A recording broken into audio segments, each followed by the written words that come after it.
ওম। কখনো একটি বীজ দেখেছেন? বীজ দেখতে ছোট হয়, কিন্তু যখন সেই ছোট একটি বীজে মাটি দেওয়া হয়, জল দেওয়া হয়, তখন সেই বীজ একটি বিশাল বৃক্ষে পরিণত হয়। সে না করে কোনো আশা আর না পায় কোনো উপহার। আপনার কর্ম ঠিক এই রকমই হওয়া উচিত, শান্ত, নিষ্কাম আর নিরন্তর।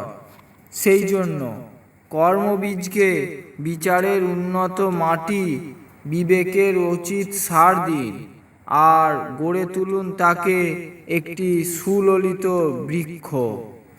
ও, আমরা যখনই ঈশ্বরের সামনে হাত জোড় করি, নতমস্তক হই, তখন সর্বদা নিজের জন্য আর আপনজনদের জন্য শুভকামনাই করি। আমরা চাই যে জীবনে সর্বদা যেন সঠিক পথেই চলি। কিন্তু যদি জীবনে সব কিছু শুভ আর উচিত হয়, তাহলে আমরা শিখব কি করে? সেই জন্য আমাদের জন্য উচিত কোনটা, এটা জানার জন্য অনুচিত পথ, অনুচিত মানুষ আর অনুচিত পরিস্থিতি আর অনুচিত অভিজ্ঞতা অত্যন্ত আবশ্যক হয়।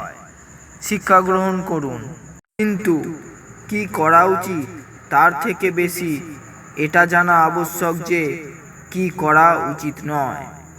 ও, বলা হয় অহংকারের থেকে বড় পাপ আর কিছুই নয়।